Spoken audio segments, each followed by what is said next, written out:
Takiyasha the Witch and the Skeleton Specter from Soma Diary, The Palace of Soma was created by Utagawa Kuniyoshi in 1845. This woodblock print was created during the Edo period, which spanned from 1603 to 1868 and consists of three separate prints that when placed together create a triptych. There are four figures in the print, a large skeleton, two figures on the ground, and one figure standing to the left, and they appear to be in a rundown building. Taking a closer look at Takiyasha the Witch and the Skeleton Specter tells us the story of how Princess Takiyasha seeks to avenge her father's death after his revolt fails against Japan's central government and he is beheaded. Masakado, Takiyasha's father, led a march for 59 days before he was opposed and killed by his cousin, Sadamori. In an effort to defend herself, Princess Takiyasha turns to witchcraft and meets with a mountain hermit to study dark magic.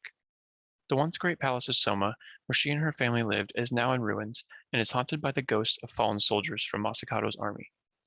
Two samurai, Oyatara Mitsukuni and an unnamed samurai, are sent to hunt down Takiyasha.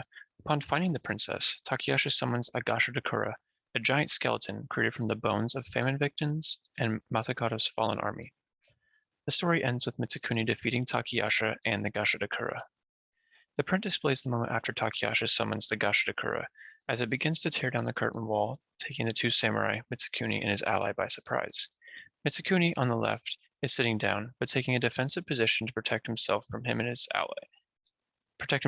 his ally from the threat looming over them. The two samurai are wearing colorful and unconfined clothing that gives the impression that they are wearing armor underneath. Their clothing also has repeating patterns with flowers on them. There are many patterns in Japanese culture, and each has a different meaning to things like nature, animals, plants, and Buddhism, and each is culturally significant. It would be understood throughout the culture what these mean, and that would add a different importance to the story without using words. The patterns would help identify who they fought for and what they stood for, like honor, honesty, and strength, among other traits. Both samurai have two samurai swords, but the swords are all sheathed, and the positioning of the swords helps to further show how they were taken by surprise. Standing to the far left is Princess Takiyasha. She is holding a scroll used to summon the Gashadakura. She is wearing less colorful clothing than the samurai, clothed in a tan robe with blue and red undergarments with no patterns of any kind. Behind her is a colorful and patterned tapestry, most likely symbolizing what her family was known for before their downfall. Takiyasha is positioned in a way similar to the skeleton specter, leaning over the samurai in an intimidating way, showing her current power over them. And lastly, the Gashadakura, with the skeleton, is pictured coming out of the black void, tearing down the curtain wall. It is around 10 times the size of the samurai, helping it appear powerful and menacing, creating a sense of impending doom to whatever stands in its way. The Gashadakura, being made from the bones of Masakado's fallen army, alludes to the idea that this is the last stand being made by Takiyasha's family before its fall. The accuracy of the anatomy of the skeleton is considered impressive for its time. It is speculated that Kuniyoshi owned a rare copy of a book called Kaitai Shinsho, or the New Book of Anatomy, created by a German physician named Johann Adam Kolmes. Takiyasha the Witch and the Skeleton Specter is inspired from the horror story of Uto Yasutaka, which was written in 1807 by an Edo poet named Sento Kyoden. Utagawa Kuniyoshi began creating prints to tell the story of the ukiyo-e style stories. This style of artwork became popular quickly, and Kuniyoshi gained a large following for his storytelling of old warrior stories. Takiyasha was only one of many prints made by Kuniyoshi and other artists in the Utagawa school. Along with telling the stories, woodblock prints became the most popular and successful way for artists to express their works that allowed them to include commentary on social and political complexities of the time. These prints were mass-produced and sold, which helped to fund more of their projects. This triptych was made using woodblock printing techniques. Woodblock prints were introduced in China's Han Dynasty from 206 BCE to 220 CE. It became popular in Japan during the Edo period. The purpose of woodblock printing initially was for Buddhist monasteries to reproduce texts and images, and was later adapted into a commercial technique used to reproduce prints on a large scale to be sold. Woodblock prints were created through a number of steps and talented artists. The production of these prints was not made by one artist, but included many skilled professionals to complete them. There were 4 different contributors to help create the print publications known as the Ukiyo-e Quartet, which included the publisher, the artist, the block cutter, and the printer. The publisher oversaw the entire production of these prints, including the hiring of the other quartet members, giving the publisher the overall power for the job. Since the process of woodblock printing was expensive, it was also the responsibility of the publisher to ensure that the artwork would be well received. The production of these prints is atypical to other styles of artwork because of the reliance the artist would have on their publisher, block cutter, and printer. It was important that every member of the quartet had the proper skill, resources, and willingness to cooperate for their shared success. The woodblock process started when an artist would draw an initial sketch called a shitai. The sketch would be passed to a hiko, a professional block copyist who would trace the drawing onto a very thin paper. The final block copy of the drawing was called the hanshitae, or block sketch. From there, the hanshitae was given to the block cutter, who would paste the image face down onto a piece of wood and then rub the paper to thin it out more. The paper would then be cut, leaving the areas of the design higher in relief while the surrounding wood is removed. The final design block is called the key block. In order to apply more than one color, separate blocks were required to be cut, where the carving would reflect the color that the intended block would be used for in the print.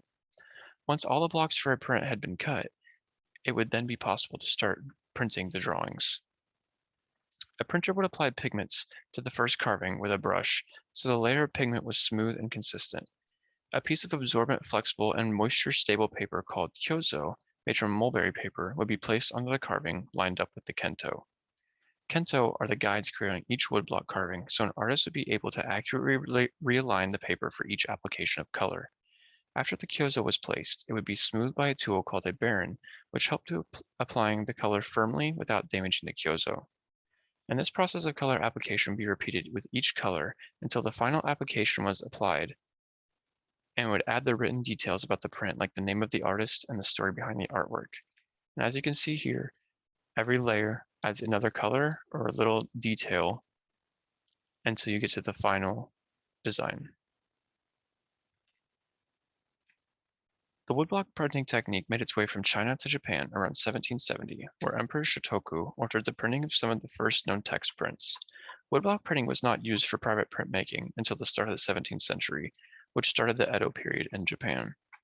From 1603 to 1868, Tokugawa, the new shogun, helped to develop a rich middle class who were eager for cultural life, including theater, sumo, and artworks. The change in lifestyle inspired Japanese artists to create the ukiyo-e, or the floating world. The floating world was a showing of extravagance, pleasure, and excitement through its over-exaggeration and storytelling, which captured the attention of many. Ukiyo-e artists successfully depicted many different subjects like famous theater actors, city life, landscape, and familiar stories to its audience. One of the first great artists of ukiyo-e was Kitagawa Udamaro, and he made depiction of Vision, who were the women of the tea houses and pleasure quarters of Edo. Hokusai would create works of all kinds, but is known most notably for his print, The Great Wave off Kanagawa. It depicts a monstrous wave off the shore from the city Kanagawa. The wave towers over groups of helpless people in boats, while in the background, Mount Fuji watches the scene, cowering at the wave's massive power. Hokusai and Udamaro created two completely different scenes that both accentuate the attributes of the floating world, displaying the beauty and awe-inspiring characteristics of life. Utagawa Koniyoshi came after these two artists and continued the floating world style with success, along with other artists like Utagawa Hiroshige, who influenced European artists like Monet and Cezanne, and Yoshitoshi, who continued the innovation of woodblock prints into a westernized style. Today, the inspiration of the Edo period and ukiyo-e persists in many forms of media and marketing through the excitement of the mysterious and the extravagant. Studio Ghibli, a film company, encapsulates this style in many of its films, particularly in the film Pompoko. The scene of the spirit parade shows the animals of the forest, mainly raccoons, uniting together to form many different monsters and wonders in an attempt to scare construction companies from taking any more of their land and homes. The parade captures the essence of ukiyo-e by creating monsters that the people of the city cannot understand, thereby creating wonder, amazement, and then fear. One of the spirits that they create is a representation of the skeleton specter from Kuniyoshi's print, looming over citizens in the film the same way it looms over the warriors from the print. In the film, as the energy from the raccoons weaken, the skeleton specter dissipates, making a comparison to how it is defeated in the original story. Woodblock printing may not be a modernized technique, but the last effects of Kuniyoshi's artwork among other Edo period and ukiyo-e style artists remain popular and prominent today and still influence artists of all kinds. Thank you.